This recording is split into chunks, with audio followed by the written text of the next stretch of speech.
All right, man. Last week we told you he'd be back by popular demand, and here he is, Lord Cyrus. Hit it, Joe. And I said this on a tweet. Would you happen to have that tweet anywhere, Joe? You sent it out? The one with Disco where he made a false claim about Cyrus on the Wrestling Observer. But while you're looking for that, I just want to say this right now because I know being humble precludes you from saying a lot of this stuff. And I know that you've signed many NDAs, okay? But I do want to congratulate you on having the patent for the coronavirus, being selected United Nations Man of the Year. I know you also brokered the peace talk in America's longest war between America and Afghanistan with the Taliban. As a nation, we salute you for that. I know your grandfather came up with the bong, and you came up with the crazy Peregrine taffy, which is super over in Nepal and Sri Lanka. And I just want to introduce to you a guy that to me has revolutionized the wrestling and financial world, simultaneously the fashion world in Milan, giving ideas to the Louis Vuitton companies and Chanel companies, the one and only Lord Cyrus. Boom. I'd just like to say that I'll make one addendum, and that is that actually the name Louis Vuitton was actually my idea because the original thought of the ownership group was to call it Louis Vuitton. Right. And I said, no, Louis sounds a lot better. So that's how you got that. And that's why they continue to send me free Louis Vuitton bags and luggage. And but residuals. I find their luggage is a bit pretentious, so I don't like to use it. And you know me, I don't like to show off or toot my own horn, you know? No, you don't. That's why I did it for you. Thank you. And I also want to say that I thought, have you found that, Joe, the tweet? Yeah. It should be okay. Can you read what Disco said, what I said, and what he responded? And maybe you might have something to say about this, Lord Cyrus. You're probably too busy to be reading stuff like this, but go ahead.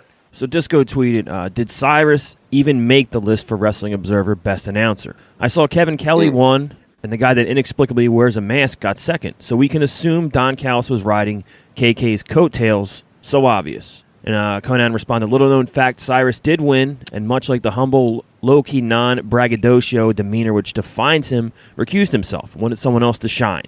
Hashtag pay it forward. Hashtag unselfish. Okay, that's hashtag fake news. Why did they? Let me ask you this then. Can I just say one more thing? I also want to publicly commend you because 2 years ago, since you already knew about the coronavirus, you were already wearing that mask. But go ahead, Di. It's my understanding that Don got 9th place for best announcer, and that is. I wouldn't even could you imagine people that would actually say 2019 9th place best announcer? That's there's only like a dozen announcers on TV. Well, let me third worst. Okay, let me just real quick before you say anything. I just want to say one thing, and this is just for public knowledge. I am one of the voters for the Observer Awards, and Dave Meltzer actually called me and said, "Hey, we knew he was going to win it, but he doesn't want it." He says, I said he doesn't want. He says, put him in 9th place. He said he doesn't care. He wants other guys to shine. So I thought that on your part. There was the actual vote tally. They actually took mine. They actually asked people not to vote for me because I had asked, please don't include me. It's very obvious to everyone who the best announcer is, but. I'm surprised you win Booker of the Year either. Dave, well, I'll get to that. Dave actually called me and he said, Don, he said, it's going to look ridiculous if like everyone knows you're the best announcer, it's going to look ridiculous if you're not even on the list. And I said, you know what? Throw me in 9th place. Give me 13 or 14 votes. That'll get people talking. It'll bump up everybody else. Because to be frank, I mean, we're going to get concerned with who wins the lawn dart tournament if I'm going to worry about who wins the Wrestling Observer Awards. It's the same, it's the same people that vote, and I appreciate it because they're all nice people. It's fantastic. But I actually will say this, that in many respects, I actually swept many of those awards. And you may ask yourself, what does that mean? And I would say a mental defective like Disco might ask that, no offense to him personally, but what I will say is this.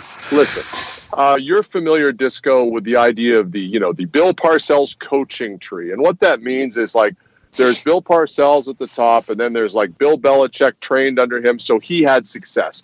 So even though Bill Belichick has won more Super Bowls than Bill Parcells, when he does, people will say, including him, I'm from the Bill Parcells coaching tree. Well, there's a Don Callis success tree in professional wrestling. And I will say this. Dave Meltzer made the comment, and many other people have said it. There's been actual PhD theses done on this, that Dave Meltzer was asked, you can look it up. He said, what would, if you had to choose one seminal moment that caused the shifting of the entire wrestling industry and the creation of AEW, what would that be? And Dave's answer was, and I'm paraphrasing, but his answer was, there could be many things one could point to, but if you had to pick one, it would be the booking of Jericho Omega at the Tokyo Dome 2 years ago. That without that, there's no AEW. And that is something that is a fact. Now, you may ask yourself, why am I referencing this? Okay, explain how that's actually, you're not really supposed to be interrupting me. Oh, well, wait a minute. That's not he interrupts himself. So go ahead. So we all know, much like I created the Ultimate X, that I created the only reason Jericho Omega. Kudos on the Ultimate X, by the way, Don. I came up with that very quickly. So the Jericho Omega thing was interesting because no one at that point, Chris Jericho, had never worked for anyone but Vince and said he never would. I will never, he said it to me, I'll never work anywhere else other than WWE. He said that to me too. Mm-hmm. Yeah, right, exactly. And me, because I have a beautiful mind and I think outside the box, I thought, wow, what a dream match that could change the wrestling industry, Jericho versus Omega. Well, Kenny Omega happens to be like my little brother. I've known him since he was 14 years old. His uncle, the Golden Sheik, helped to train me. I'm family with Kenny. Chris Jericho has been my best friend in wrestling for almost 30 years. So I said, wow, if I could get these two very important people in my life together, then I could make the impossible happen. And the only the reason that I could do it, no one else could, is because of those relationships. So yes, I came up with the idea, and I convinced Chris, I convinced Kenny, I convinced New Japan, I convinced Barry Bloom to make that match happen. Without that match, there's no AEW. Without that match, Chris Jericho is not making Major League Baseball money like he is now. There's no Le Champion. Without that, there's Chris Jericho probably back in WWE and Kenny Omega still in Japan and blah, blah, blah. Without that, maybe Don Callis doesn't take over with Scott D'Amore Impact Wrestling.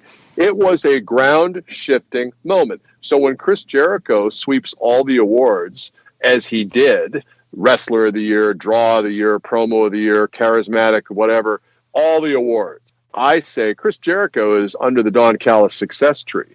Without me booking that match, Jericho is not in AEW because AEW doesn't exist. He doesn't win the awards. So you're welcome to all the people that won the awards. And then the announcing, I mean, I would just say like I did take myself out of it. And I'm very happy for Kevin Kelly. He's a great guy.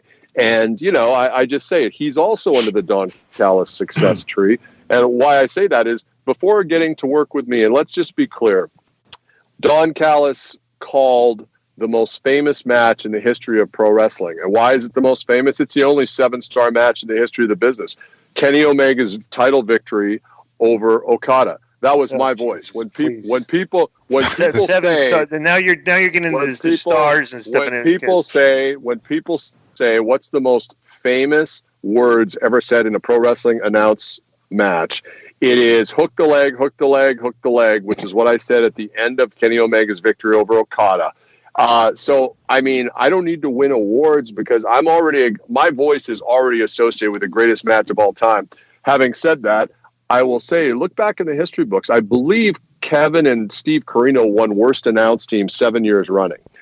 Before I gave Kevin the golden touch, as they say. So I'll take credit for a lot of the big winners in the Wrestling Observer Awards this year based on being under the Don Callis success tree.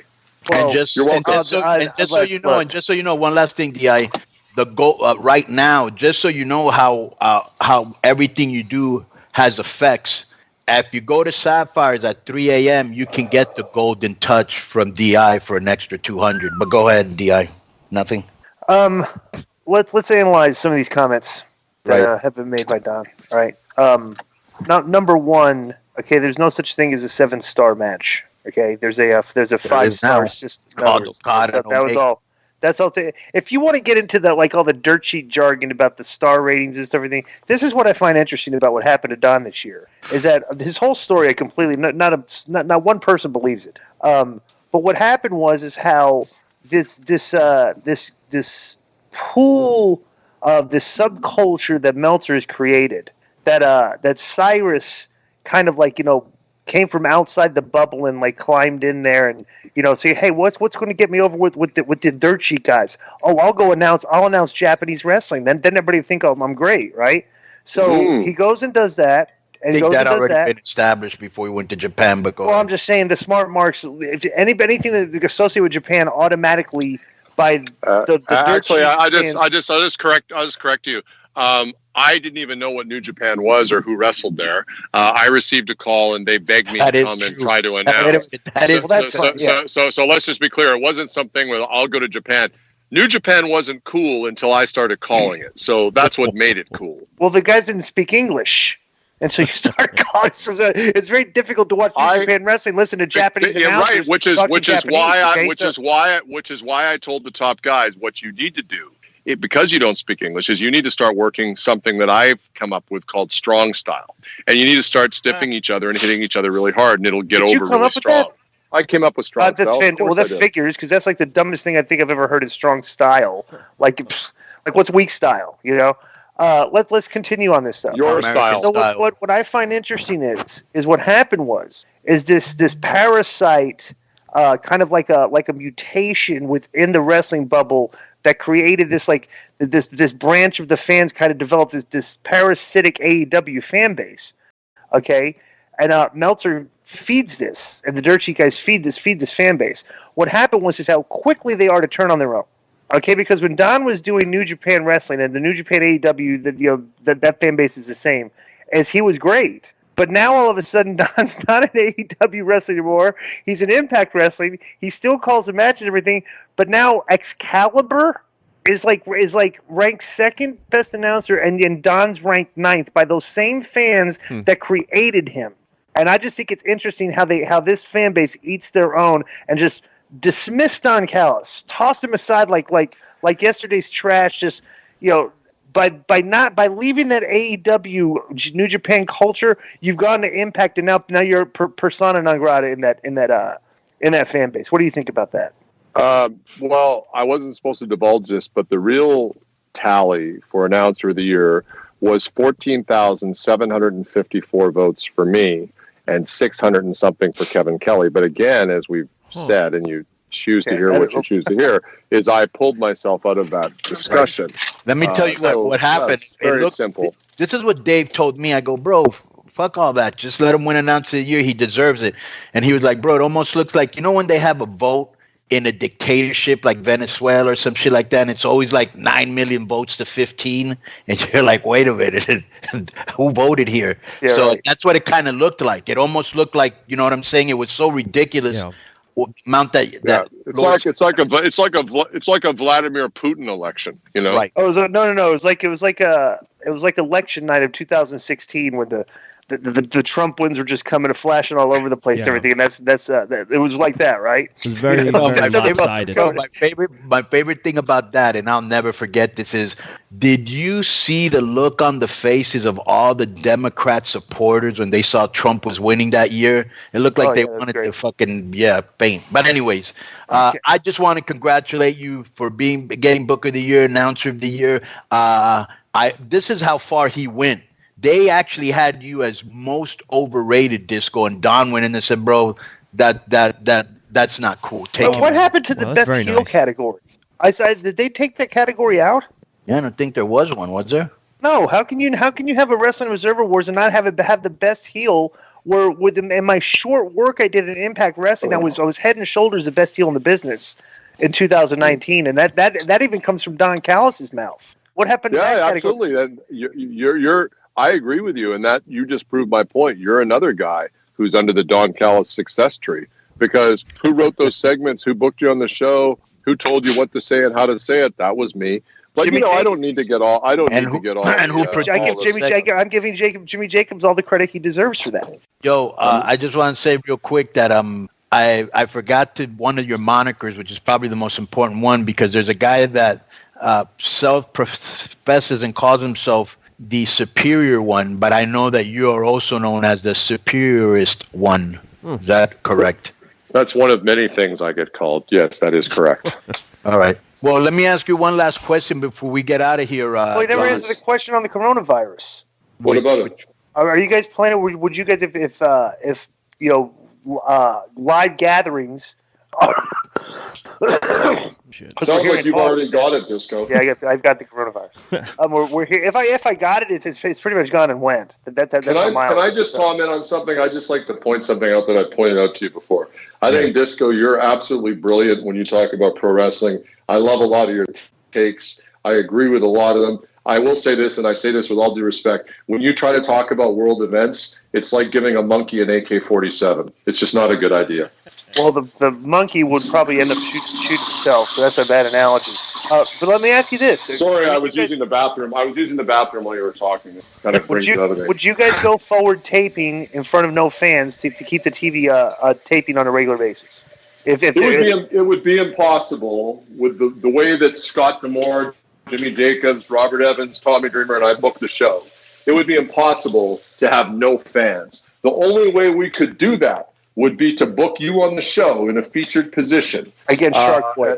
And I don't even know who that is. So, no idea. Is he like another one of those J-Brons you guys shout out all the time on your shows? Like, he's a disco creation. Hugsley, or what is it? Okay, Tuggles. I'm unfamiliar. Yes. Now, Disco, I understand are you making an appearance for us coming up? Someone told me that. Yeah, well, I'm supposed to be going to WrestleMania weekend, if it's still going. You know, I mean, WrestleMania might be in jeopardy this year. You know, certainly if you're on it, it would be. Well, I'm not on WrestleMania, but I am on the Impact. You should be, Disco. You should be. The Impact reunion show. Nice. Yeah. Okay. Who booked that? You did, didn't you? Well, you know, I am a closet disco fan. Correct. Right. Okay. So I got you to admit that. So. Yo, Don. Yes. Before you get out of here, bro, just give us a quick State of the Union on, because we don't really talk about it that much, but State of the Union on Impact Affairs, what's going on, what's going on for the future. I'm glad to hear that the two of you, both of who are employed by Impact Wrestling, don't talk about it very much on your award-winning podcast. That's disturbing to me. But I work for AAA, and I never talk about AAA, so don't feel bad. Whatever the people ask, we talk about. You're an institution, Konnan. That's why everyone loves you. So that's why you're a locker room mentor who just stands by the curtain, as I heard you say last week on the show. Because that's the value. If you're like Muhammad Ali or Cyrus, you're like Antonio Inoki slapping people. If you get a word from Konnan, that means you're over, brother. State of the Union on Impact. Things are rocking. Access TV, Fight Network, Game TV in Canada. Access has been just rocking. The shows have been fantastic. Tessa Blanchard, world champion. We've also got Rebellion coming up in New York City, Manhattan, baby. I can't wait to get back there.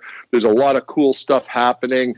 There's just so much talent that Chris Bay debuted for us. Like, we just keep making new people. Chris Bay, speaking of the learning trees. Why are you interrupting me? Because Chris Bay's under the disco learning tree, and you guys are just now you're promoting him, just hired him, and the disco learning tree should be chopped down. Anyway, go ahead. Go ahead. So Impact Wrestling going great. Check us out. Get the Impact Plus app. That's awesome. You could even watch Disco when he was with Sports Entertainment Extreme on the Impact Plus app. Let's talk about that. The Impact Plus app. Go back and watch some of those TNA Asylum shows to get ready for that big reunion show on April 3rd at WrestleMania weekend there in Tampa. And you can also, if you have the app, you can watch the greatest match. Actually, the first 7-star match was not Okada, Kenny Omega. The first 7-star match. Watts. Eric Watts and I. The night that Eric Watts looked like they call it the night Eric Watts looked like Ricky Steamboat. That's what I do for people, brother. That's what I do. That's what I do. That's very true. Also, you're going to be getting, we won't say any names, but you're going to be getting some really good talent in the future, which to me is going to create an awesome buzz. Hey, listen, I can't wait. I love to meet the fans. It's been a great year so far. We're just in Atlanta. I hadn't been in Atlanta Last time I was at Atlanta Disco, I think I was out with you at Backstreet, so that's how long ago that was. That's a long time ago. It's a hell of a deal. Raven was walking around without a shirt on. I remember that well. It's been great to be in Atlanta. I've had the fortune of being in Las Vegas and Mexico City. Just love meeting the fans. As Konnan knows, I love going down to Mexico. I think gives us an international flair. It's super cool.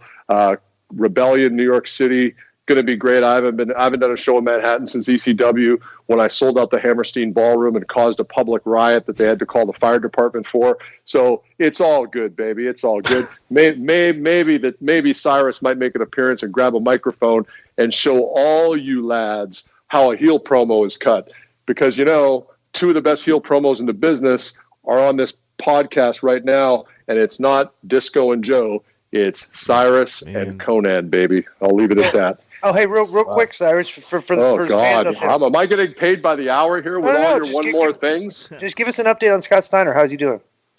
My understanding is he's doing better.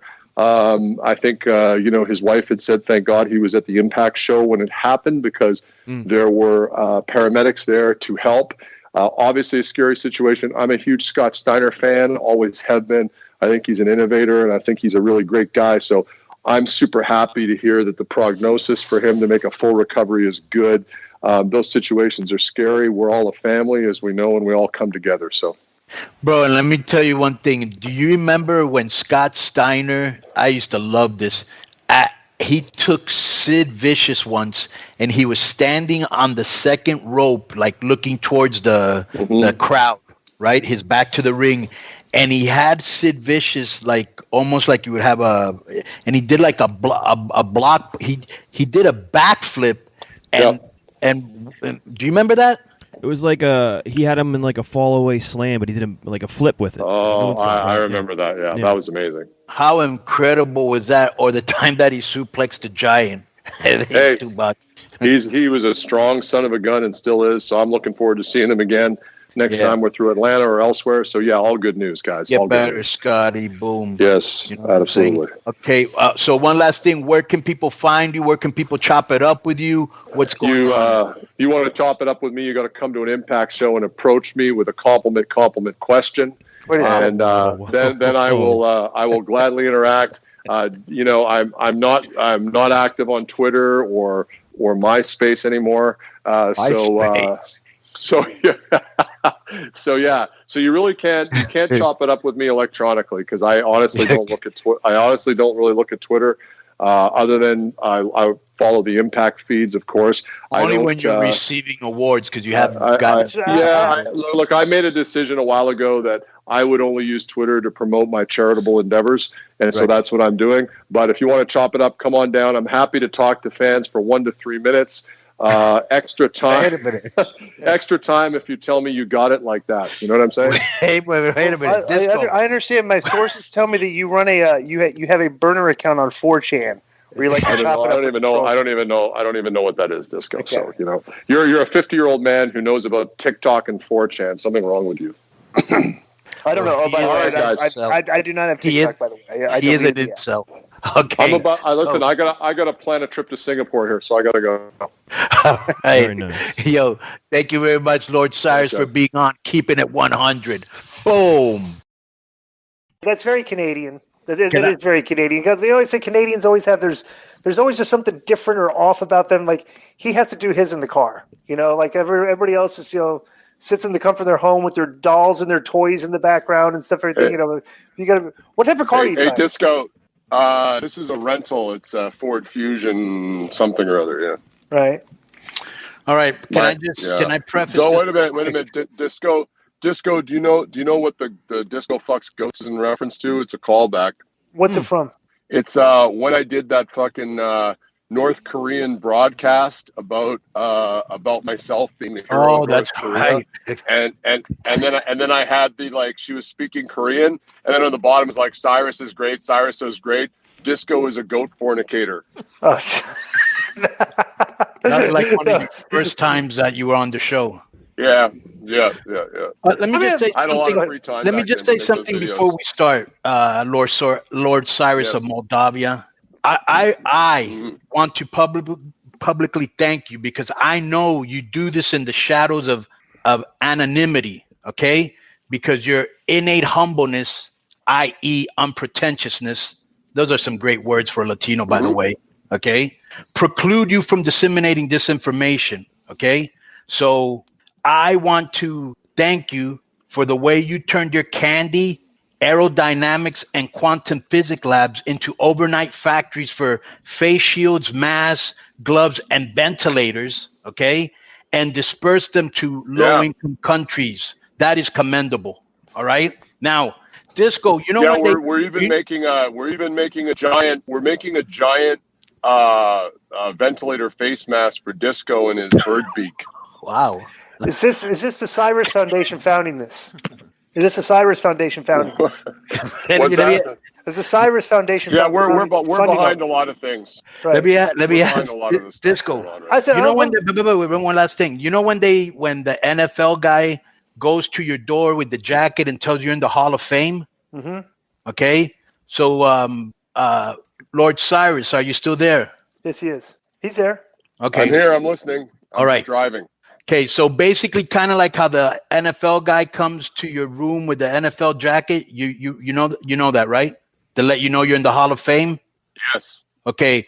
Well, due to social distancing, okay, I've been told to publicly tell you that the chairman of the Norwegian Nobel Committee presents the Nobel Peace Prize, okay, on behalf of the King of Norway on the 10th of December in Stockholm. Nothing. You know, think about that. Problem because I'm being there's a problem. I usually spend my pre-Christmas in Monaco with the royal family, so that may be a conflict for me. I try to avoid Norway in the winter. Well, hey, this is our 200 show. I want to bring up. You did provide us one of our great moments on this show that we've had in the past 4 years. Your evisceration of Kevin Gill on the show he did with you and Lance that provided some, and Kevin Gill's refusal to accept his evisceration. What would you say that you did, the systematic way you took Kevin Gill down and his being oblivious to you while you were doing it? How did you do that? You know what, man? I think as I recall, he had inferred that Lance and he used, what was the term he used to describe us? Cocksuckers. Right. I called you that, and he said he basically implied that I was like, by using that word, it may have been true. Right. And so for me, like, I had less of a problem with you saying it, but because you at least like say it. He, on the other hand, what he does is he tries to like be halfway there, halfway not, and kind of like, oh, well, I didn't really say it, but he clearly meant it. So we had no choice but to kind of just walk him through it. I mean, that was the thing. Like, we basically just used exactly what his own words were, and then went, well, don't you think you're being a bit of a, passive aggressive, whatever word Konnan uses. What is it, Konnan? Something made? What does he use? That's something. Exactly. And so it was very easy. And it's like, people are like, oh man, you guys really like destroyed him. And it's like, no, man, like we were just like, honestly, I was trying to be nice because it wasn't really a fair fight. And Lance was about as nice as Lance ever gets. So. Well, I thought you just destroyed him, which I thought was hilarious. And it's just been some of my favorite moments on the show ever. Boom. Well, I know it would get over with you, and I think my favorite was the North Korean news thing I did. With your connections in North Korea, can you lend us to any information on the health of Kim Jong-un? Do you have any inside information on that? Which one would you like to know about? Because there's currently 11 of them. Oh, the one that was fat, the 300-pounder that had the heart surgery supposedly. Do you know why? Do you know why we make him fat and with a funny hair? Because it's much easier to create replicants. So right. We're currently, the Cyrus Foundation is currently mass producing Kim Jong-un replicants right now for political purposes. So you've really taken 3D printing to another level. Right. But unfortunately, we've been paid in North Korean won, which, right. Probably sort of like wrestling in Mexico in 1994, just not what it was in '92. Yeah. Currency issues, baby. I deal with them every day. Did you what wrestling have you been keeping up on lately? Have you been watching anything? Any of these empty arena shows? I love to watch Impact Wrestling every Tuesday night, baby, on Access TV. I never miss it. I'm a fan when it's on. As we're recording this, it's on tonight. I'll be watching. It's gonna be awesome. What are you on the show? No, I'm not on this one. And I'm kind of upset about my last appearance because my contract stipulation agreed that all of my content would air, and I had a couple of pre-tapes that were easily the best things that would have been the best because everything I did was every appearance I've made on Impact, the internet has agreed, the fans have agreed, and the numbers have shown I've been the best thing on the show. And I had a couple pre-tapes that did not make it to air. Is there a faction working behind the scenes to try to minimize my input into the Impact Wrestling programming? Glenn, you were in WCW back in the day, and you know what happens, man. As soon as you start to get over, there's a target on your back, and a lot of people didn't like the reaction that you got in terms of, I think you were the top heel in wrestling last year. So I think there's a lot of people that have it in for you. You have a way of annoying people. I think that would be a nice way to put it. And so a lot of the young guys find you a little bit preachy. So I had heard that the Disco has a lot of heat with the young talent. Yes. And I thought someone was going to leave a 1995 WWF locker room surprise in his bag. Oh. And I guess that may not have happened just yet. But I did hear that some of the production guys didn't like working with you. So maybe they kiboshed the pre-tape. I don't know. I mean, we know one thing. You never think you're on the show enough. And I've said it before. I think what hurt you in WCW was that you were on too much. I thought it was a great act, but I thought that they overexposed you, and then I thought you lost steam. So, we're just trying to keep it special, man. Like, it's like you and Swinger together, by the way. I mean, that was fantastic. Yeah, and I also heard some of those same rumorings. I also heard there would be physical violence, but also at the same time, talking with Cyrus, getting under the learning to your booking, he's also told me that less is more. So the less of you, really, the more that people are getting. So you don't just become like a guy that they see every single day and you become mundane. You know what I'm saying? Would I be correct in that assessment, Cyrus? Yeah, man. I mean, like, you're a top guy, you know that. Like, you can't just be out there every segment letting people see Konnan. I mean, you gotta save it. You gotta make it special. Say Santa Claus only comes once a year, Disco. There's a reason for that. He knows how to get over. There you go. Boy. Damn. Who's been you had told me who was the breakout star the last time you were on the show? Ace Austin. Ace Austin. Yes. Okay. Yeah. Where now? So you prognosticated that Ace Austin would be in a. How has Ace Austin progressed since the last time that we talked about him? In your mind? I think what I've really noticed with him, clearly, he's one of the best athletes in wrestling and can do everything, 23 years old. Just lost the X Division champion, a great match to Willie Mack at Rebellion. But Ace Austin is a guy that it's like his wrestling's not getting any better. He doesn't, like I told him, I said, you don't need to do any more moves. I actually think, like a lot of guys, he does too many moves in Disco. I think you'd probably agree with that with a lot of the guys in the business. Just take a pause and look at the crowd with that arrogant look. And you're going to get more out of that than you are out of doing another move. And he, unlike some guys in the past, like before I was at Impact, who wouldn't listen to stuff like that, he takes that to heart. It's funny, he had a match recently, and I was like, well, I see this match as and he said, well, which Flair Luger match? Because I want to watch it. He'd watch them all, trying to figure out which one. And I said, it's not about which match. It's about a concept. You're a heel. You're working with a bigger guy. You're going to go in there. You're going to bounce around. Your job as a good worker is to make other guys look good, make big guys.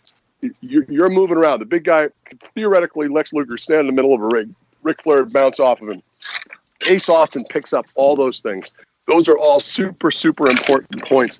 I look at it like this. In the business right now, when I look around, and Disco, I'd like to hear your take on this, and Konnan too, not Joe.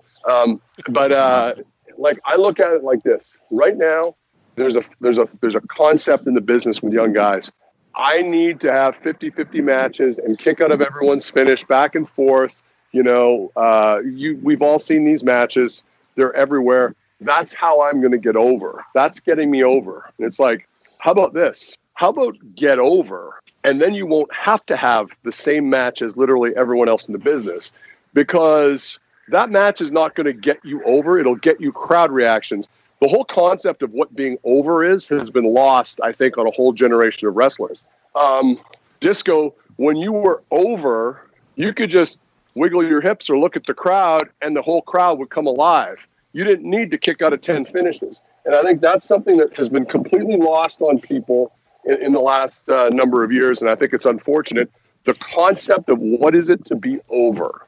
I'll give you the perfect example. I was watching last night some of my old when we used to go down to Disney and wrestle. By the way, before you continue, I agree 100% with your assessment of what you just said.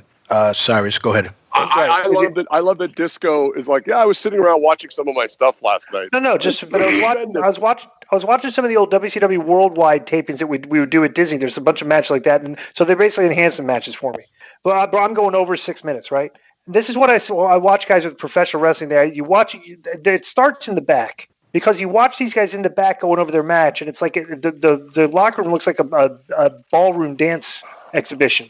Everybody's going through their things, and they're slapping their legs in the back and going over everything. And it's like, so when the match starts, these guys think like, okay, the roller coaster has stopped. Let's all get in, and here it goes. The one thing that these guys need to learn how to do, once you talk about getting over, is when I would get in the ring, the match wouldn't start until I was ready, because I want to get all my interaction with the fans over. I want to get my facials to the camera. It's like, I'm not getting in there to just start at when everybody else wants to. You're going to start when I want to. And I think a lot of guys don't get that concept, that when you get in that ring, the match doesn't start until you want to start it. And I think there's just a hurry to get into the start of the match to get it going, because they call so much stuff. They're like, if you just sit there and wait and make the other guy wait, like you fake like you're going to lock up with them, and just make him look like you're the guy in charge out there. So because some of these guys they wrestle, and the match just looks like a math equation. Move plus this move plus that move, and that's what it looks like, because nobody stops, like you said, to stop and interact with the crowd, look at that hard camera, get some facial expressions, everything. I just think that's the lost art, that these guys try to fit 24 ounces into a 12-ounce can every match, and you don't have the time left over for the stuff that you need to get over, which is the interaction with the crowd. Would you agree with that? Well, I think the problem is like Don was saying, that he was telling people what to do, and they weren't listening. And you've got to take advantage of all that experience that's backstage, because like I had a similar conversation. Are you there, Don? I'm here.